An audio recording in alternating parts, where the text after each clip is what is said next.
Reconstrucción del templo, cuando Dios restaura lo que parecía destruido. Queridos amigos y hermanos, bienvenidos una vez más a este espacio donde exploramos juntos la palabra de Dios y descubrimos cómo, a pesar de haber sido escrita hace siglos, sigue teniendo un mensaje vivo y actual para cada uno de nosotros. Hoy quiero invitarte a un viaje que comienza en medio de ruinas. Imagínate caminando por una ciudad destruida, muros derribados, casas quemadas, polvo, silencio.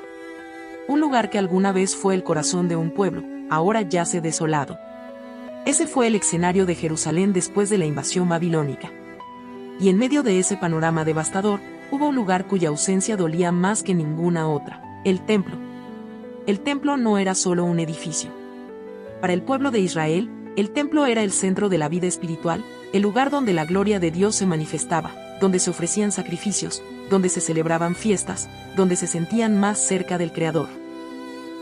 Cuando el templo fue destruido, parecía que la misma identidad del pueblo había desaparecido.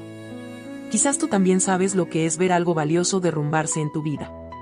Tal vez tu templo es tu familia, que pasó por una crisis, o tu fe, que parecía firme pero fue golpeada por dudas, o tus sueños, que en algún momento se vinieron abajo. La historia de hoy tiene un mensaje poderoso. Dios es especialista en reconstruir lo que está en ruinas. Hoy vamos a hablar de la reconstrucción del templo.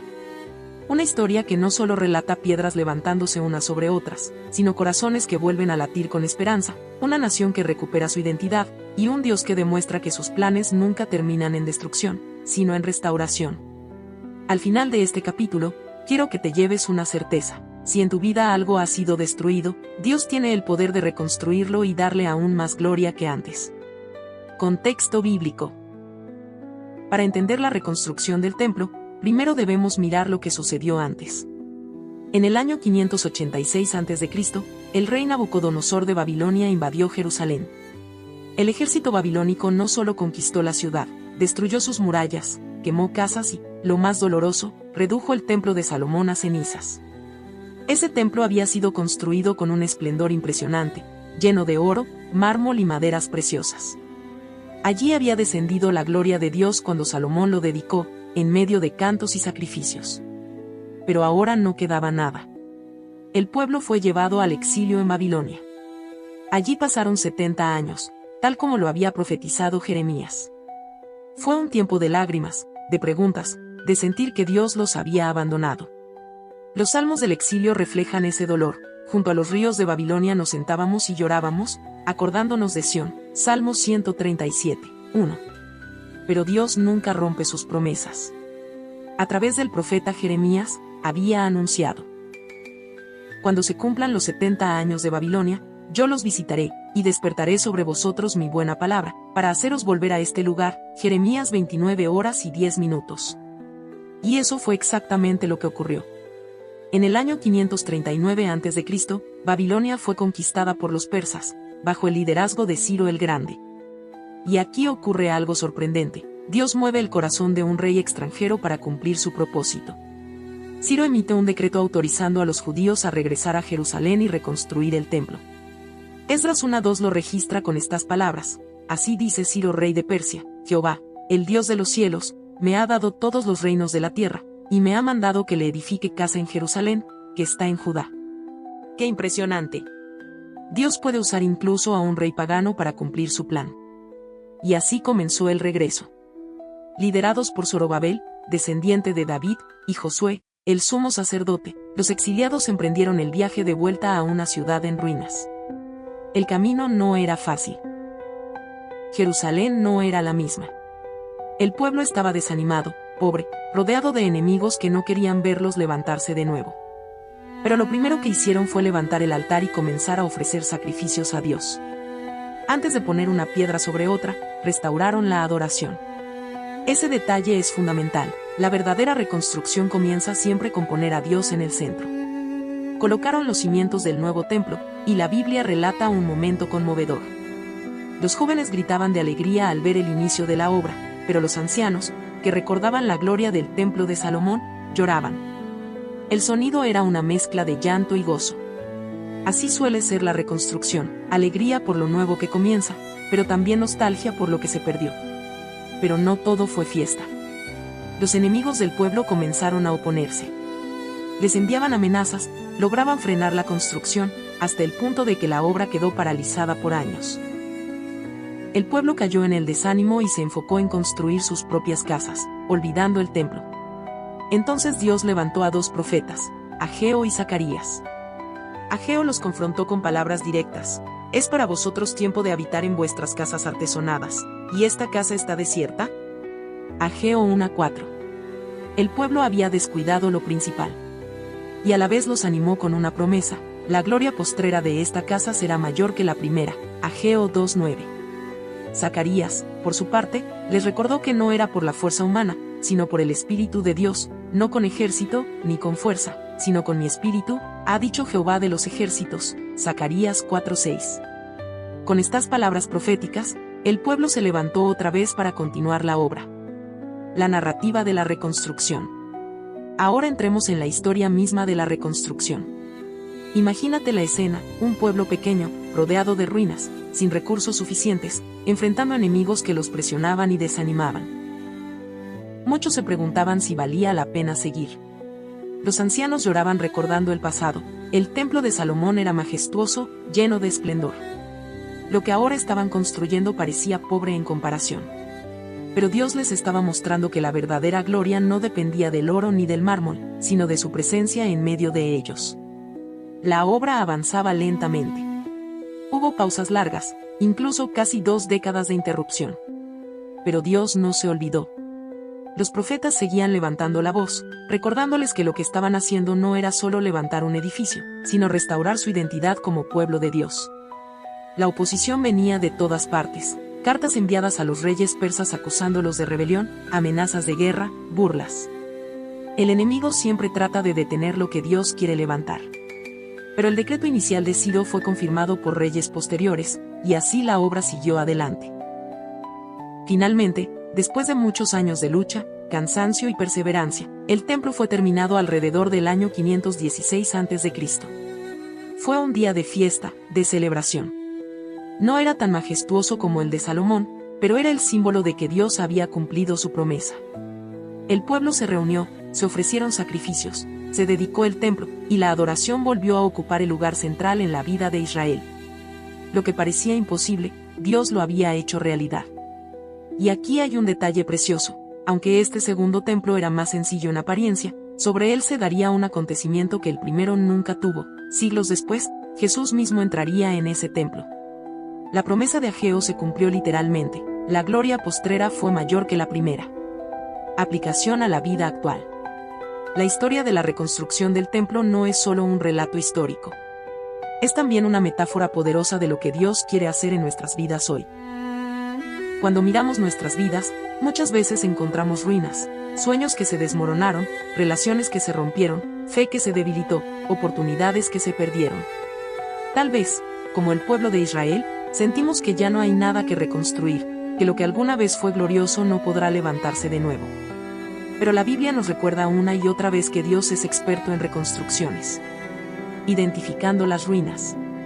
Lo primero es reconocer cuáles son nuestras ruinas. Quizá tu templo derrumbado es una familia marcada por el conflicto.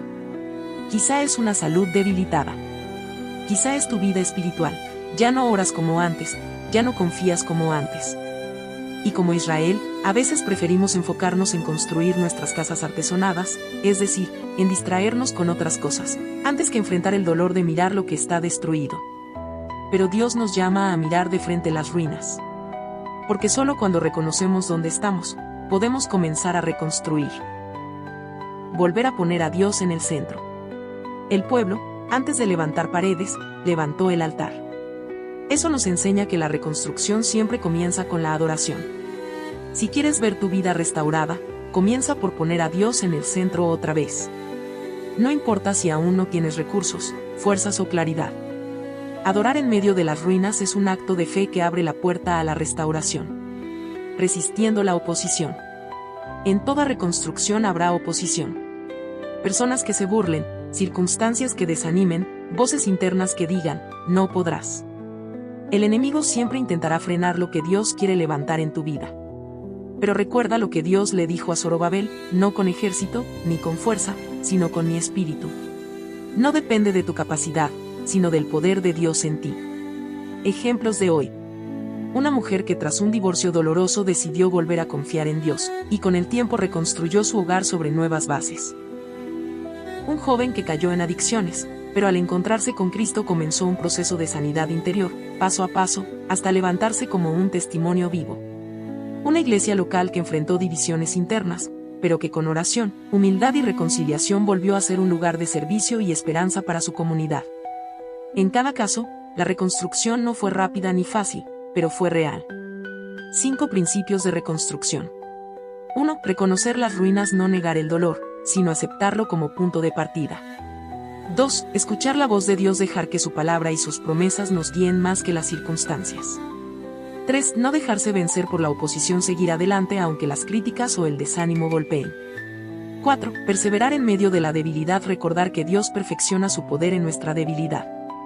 5. Celebrar cada avance, así como el pueblo gritó de alegría al ver los cimientos. Nosotros también debemos agradecer por cada pequeño paso en la reconstrucción de nuestra vida. Una promesa para ti. La promesa de Ageo sigue vigente. La gloria postrera será mayor que la primera. Tal vez lo que tuviste antes era hermoso, pero Dios puede darte algo aún mejor. No igual, no una copia, sino algo más glorioso, porque llevará la marca de su restauración. Reflexión final. Hoy hemos recorrido la historia del templo destruido y reconstruido. Vimos un pueblo que pasó del exilio a la esperanza, de las ruinas a la restauración. Y vimos a un Dios que cumplió su promesa, aun cuando parecía que todo estaba perdido. Pero esta historia no se queda en el pasado. Porque hay un templo más importante que el de Jerusalén. Tú y yo somos templo del Espíritu Santo. Como dice 1 Corintios 3:16, ¿no sabéis que sois templo de Dios, y que el Espíritu de Dios mora en vosotros? Eso significa que la verdadera reconstrucción ocurre en nuestro interior. No importa cuán derrumbada esté tu vida, Dios puede volver a habitar en ti. Jesús vino precisamente para eso. Para restaurar lo que el pecado destruyó, para levantarnos de las cenizas y darnos nueva vida. No te compares con el pasado. Tal vez piensas, mi fe nunca volverá a ser como antes, o mi familia nunca será igual. Es verdad, quizá no será igual. Pero puede ser mejor. Porque Dios no reconstruye para repetir lo mismo, sino para mostrar una gloria aún mayor. Un llamado personal. Hoy quiero invitarte a que presentes delante de Dios las ruinas de tu vida. No importa si son ruinas pequeñas o grandes. Él puede hacer lo que tú no puedes. Así como movió el corazón de un rey extranjero para cumplir su propósito, puede mover circunstancias a tu favor. No se trata de que seas fuerte. No se trata de que tengas todos los recursos. Se trata de confiar en el Dios que dice, no con ejército, ni con fuerza, sino con mi espíritu. Oración final. Cierra tus ojos un momento y ora conmigo. Señor, aquí están mis ruinas. Aquí está mi templo caído, mis sueños, mi fe, mis relaciones. Tú sabes lo que se derrumbó en mi vida. Pero hoy decido creer que tú eres Dios de reconstrucción. Levántame de nuevo. Haz de mi vida un templo donde habite tu espíritu. Que la gloria postrera sea mayor que la primera. Amén. Y así llegamos al final de este capítulo de la Biblia, ayer y hoy. Espero que este mensaje te haya recordado que, aunque tu vida haya pasado por destrucción, Dios siempre tiene un plan de restauración. Si este video te habló al corazón, te invito a suscribirte al canal, dejar un comentario compartiendo tu experiencia, y sobre todo, a compartir este mensaje con alguien que hoy necesite escuchar que Dios todavía reconstruye templos. Nos vemos en el próximo episodio, donde seguiremos descubriendo cómo las historias antiguas de la Biblia siguen teniendo un eco poderoso en nuestra vida actual.